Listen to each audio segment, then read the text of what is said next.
যদি এটা না খুলা দেন দেখা যায় আসলে কবুতরের নখটা খুলা যায়। আবার ভাই ইটের মতো শক্ত ভাই। এখন এই কবুতরটাকে আসলে আমি কিভাবে সুস্থ করব বা কি ওষুধ দিব সেটা আপনাদের সামনে একটু দেখাই। আমি একটা কবুতরকে অর্ধেক ট্যাবলেট, যদিও এটা এখন আমার বাসায় আছে, এই কবুতরের বাচ্চাটা কিন্তু আমার না। এই যাও যাও যাও। আসসালামু আলাইকুম দর্শকবৃন্দ, কি অবস্থা সবার, কেমন আছেন আপনারা? আপনাদের সবাইকে আমার নতুন একটা ভিডিওতে স্বাগতম। দর্শকবৃন্দ, ভিডিওর শুরুতে আমার হাতে আপনারা একটা কবুতর দেখতেছেন। এই কবুতরের বাচ্চাটার আসলে ভয়ানক পক্স ছিল। হ্যাঁ, ওর সারা শরীরে পক্স ছিল। এই যে দেখেন, এখন যদিও পক্সটা আসলে সেরে গেছে, হ্যাঁ, কিন্তু কবুতরটার এখন আসলে এক্সট্রা কিছু যত্ন নিতে হবে। আপনারা খুব ভালো করে খেয়াল করে দেখেন, ওর পায়ের এখানে এই যে দেখেন একটা পক্স এখনো রয়ে গেছে, কিন্তু এই পক্সটা এখনো খসে পড়ে নাই। কিন্তু এই যে দেখেন, এইটা কিন্তু আবার খসে পড়ে যাইতেছে, খুলে যাইতেছে, দেখছেন? এখন কথা হইতেছে, এই কবুতরটাকে যদি আমি ভালো রাখতে চাই, এখন আসলে একটা কাজ করতে হবে। সেই কাজটা কি, আগে চলেন আপনাদেরকে দেখাই। ওর পায়ের মধ্যে এইটা কিন্তু আসলে কবুতরের পটি আছে না, কবুতরের পটি লাগিয়ে আছে। তো এইটা আস্তে আস্তে ধুইয়া ধুইয়া এটা খুলে ফেলতে হবে, বুঝছেন? এটার মধ্যে পক্সও থাকতে পারে, পক্স থাকার সম্ভাবনা বেশি, কিন্তু পক্স থাকলেও এটা আসলে নখের মধ্যে যেটা থাকে ওইটা খুলে পড়ে না, বুঝছেন? এটা ভিজায় আস্তে আস্তে মনে করেন আপনার নরম করতে হবে। নরম করার পরে আপনার এটা খুললে, সেক্ষেত্রে আমি খুলতে পারবো না, এলে খুলতে পারবো না। এই যে দেখেন, এভাবে কিছুক্ষণ ভিজায় রাখতে হবে। এই ভিজায় রাখার টাইমটা মনে করেন আপনার সর্বনিম্ন 5 মিনিট, সর্বোচ্চ 15-20 মিনিটও ভিজায় রাখা লাগে, তারপরে নরম হয়। নরম হইলেই পরে খোলা যাবে। আর যদি এটা না খুলা দেন দেখা যায় আসলে কবুতরের নখটা খুলা যায়। তো একটা কবুতর ইচ্ছাকৃতভাবে তো আপনি চাবেন না দুর্বল করতে, ঠিক না? যাই হোক, আমরা দেখি একটু নরম হয়েছে নাকি। এই যে একটু নরম অলরেডি হয়ে আসছে, বেশ খানিকটা নরম অলরেডি হয়ে আসছে। এই যে দেখেন, উপর থেকে এখন খুলে যেতেছে, দেখছেন? আর একটু ভিজাই, তাহলে আমার আরো সহজ হবে। যতক্ষণ বেশি ভিজায় রাখবেন তত সুবিধা হবে। আবার ভাই ইটের মতো শক্ত ভাই, একদম মনে হচ্ছে যেন ইট, বুঝছেন? আপনার অনেকেই আসলে জানেন, অনেকেই জানেন না। তো এইটা যখন লং টাইম আপনার এভাবে থাইকা যায়, তখন এটা সিমেন্টের মতো শক্ত হয়ে যায়।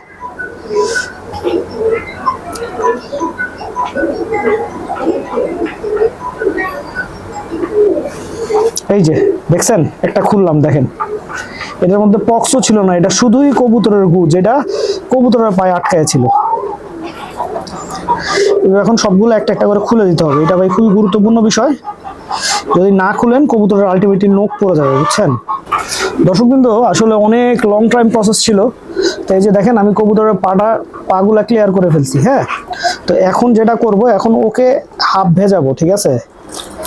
এই যে হাফ ভেজাবো, পুরা ভেজাবো না, এই যে হাফ ভেজাবো। ভিজায়া ওর একটু রোদ দিতে হবে, বুঝছেন? ওর রোদ না দিলে কিন্তু ওর ঠান্ডা লেগে যেতে পারে। আর এই যে দেখেন, ওর ঠোঁটে একটা পক্স আছে। তো অনেক সময় আপনারা করেন কি, যে মনে করেন পক্স খোটায় খোটায় উঠান, ঠিক আছে? তো দেখেন, পক্স যখন শুকায় যাবে তখন একা একাই পড়বে। এভাবে খোটায় খোটায় পক্স উঠাতে যাবেন না। এটা কিন্তু হালকা চাপ দিলেই পড়ে যাবে, কিন্তু আমি খুলতেছি না। ঠোঁটের পক্স গুলো ভাই খুব খারাপ হয়। দেখা যায় ঠোঁটের পক্স, কাঁচা পক্স তুলতে যাবেন, কাঁচা পক্স তুলতে যায় দেখা যাবে কবুতরের ঠোঁটই পড়ে গেছে। এখন পানিটা ঝরলে আবার কবুতরের বাচ্চাটাকে আমি জায়গা মতো রাইখা দিব। হ্যাঁ, আর কবুতরের বাচ্চাটার পক্স সারানোর জন্য আমি একটা ওষুধ ব্যবহার করছি। তো এই ওষুধটা কি না কি আমি পরবর্তীতে আসলে আপনাদেরকে ইনশাল্লাহ ভিডিওতে দেখাই দিব। হ্যাঁ, এটা একটা হোমিওপ্যাথি ওষুধ এবং আমি খুব ভালো কাজ পাইছি এই হোমিওপ্যাথি ওষুধ থেকে। তো আমি যার থেকে ওষুধটা নিতাম, সে এখন পর্যন্ত এই বেশি ওষুধটা বাজারজাত কারণে আগ্রহী না। তো ওনার সাথে আমার কথা হয়েছে, উনি বলছে যে আপনার এই ওষুধটা উনি আসলে বাজারজাতকরণ করবে। তো উনি যদি রাজি হয় তাহলে ওষুধটা আপনাদেরকে আমি বলে দিব ইনশাল্লাহ। আর এই যে দেখেন, কবুতরটা দেখেন ঠান্ডায় কাঁপতেছে, দেখছেন? তো ও এখন একটু রোদে শুকাইলে ইনশাল্লাহ ঠিক হয়ে যাবে। দর্শকবৃন্দ, একটা জরুরি বিষয়, সেটা হচ্ছে এখন অনেকেরই কবুতরের চোখ উঠতেছে। হ্যাঁ, আর আমরা আসলে যারা নতুন আছি তারা দেখা যায় আসলে কবুতরের চোখ উঠার ফার্স্টের দিকে বুঝি না। এই যে দেখেন, আমার এই কবুতরটা কিন্তু চোখ উঠার মাত্র ফার্স্ট স্টেজে আসছে, দেখছেন? চোখটা ফুলে গেছে একটু, ঠিক আছে? চোখটা একটু ফুলে গেছে। এই চোখ দেখেন আবার একদম পারফেক্ট আছে। এক চোখ দেখেন ফুলে গেছে। আপনারা কি খেয়াল করছেন যে এক চোখ ফুলে গেছে কবুতরটার? এখন এই কবুতরটাকে আসলে আমি কিভাবে সুস্থ করব বা কি ওষুধ দিব সেটা আপনাদের সামনে একটু দেখাই। আমি আসলে আমার কবুতরকে ওষুধ প্রয়োগ করে ফেলছি আজকে, তো এর জন্য আমি প্রয়োগ করে দেখাইলাম না। সেটা হচ্ছে এই যে দেখেন ডেল্টাসন 5 mg আছে আমার হাতে একটা। এই ওষুধটা আমি দিব হচ্ছে আপনার একটা কবুতরকে অর্ধেক ট্যাবলেট, ঠিক আছে। আর এর সাথে দিছি হচ্ছে এই যে সিভোডেক্স ভেট। এই যে এইটা দেখতেছেন, এই ড্রপটা আমি কবুতরের 2 চোখেই দিছি। কবুতরের চোখ কিন্তু উঠার লক্ষণ দেখা দিছে 1 চোখে, কিন্তু আমি দিছি 2 চোখে। তো এই সময় আসলে কবুতরের যদি চোখ উঠে, আমি আসলে আমার কবুতরের এই ট্রিটমেন্টই করতেছি। তো আপনারা অনেক সময় আমাকে বলেন যে ভাই আমার কবুতরের এই অসুখ হয়েছে, আমি কি খাওয়াবো, ওই অসুখ হয়েছে, আমি কি খাওয়াবো।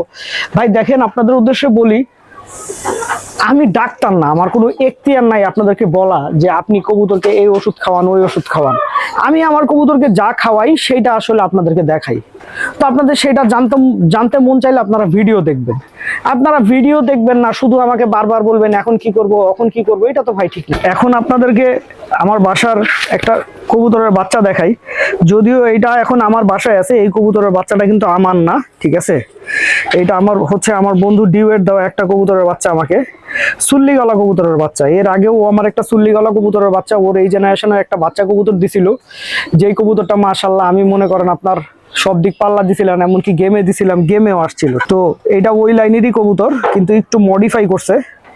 মাশাআল্লাহ কবুতরের বাচ্চাটা সুন্দর। আপনারা সবাই দোয়া করবেন যেন আসলে ভালো কিছু আমি করতে পারি। আর এই বছর আসলে আমি প্রচুর কবুতর কালেকশন করতেছি, প্লাস নিজেও অনেক বেশি বাচ্চা করতেছি। কারণ হচ্ছে ভাই আমি চাই হচ্ছে যে কবুতরের সংখ্যাটা একটু বাড়াইতে। আমি অল্প সংখ্যক কবুতর পাল্লা দেই, তো আমি চাইতেছি হয়তোবা সামনের সিজনে আল্লাহ যদি সব ঠিক রাখে, আমি যেন শুধুমাত্র বাচ্চা পাল্লা দিতে পারি 120 পিস, আর সিনিয়র কবুতর হয়তোবা 70 পিস মাঠে নামাবো, এরকম ইচ্ছা আছে। কবুতরের সংখ্যাটা আর একটু বাড়ানোর ইচ্ছা আছে।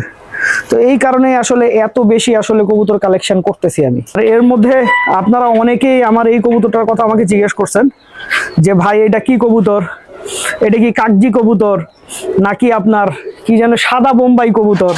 তো আপনাদের উদ্দেশ্যে বলতেছি ভাই, এটা হচ্ছে একটা লক্ষা কবুতরের ক্রস। হ্যাঁ, এই যে দেখেন লক্ষা কবুতরের ক্রস। আর কিন্তু লেজ অনেক বেশি, লেজটা একটু দেখেন কেমন ভাঁজো করে রাখে, দেখছেন। এটা লক্ষা কবুতরের ক্রস। আর এই কবুতরটা আমার বাসায় রাখার পিছনে যেটা মূল কারণ, সেটা হচ্ছে একটা টেম্প করা কবুতর এইটা। হ্যাঁ, এইটা একটা টেম্প করা কবুতর, এই কারণে আসলে আমার বাসায় আমি ওকে রাখছি। এই আজকে মুড ভালো না কেন তোমার? খালি যাই যাই যাই যাই করতেছো। সবাই কি মনে করবে তোমাকে? সবাই মনে করবে না তুমি দুষ্টু? যাই হোক, এই যাও যাও যাও।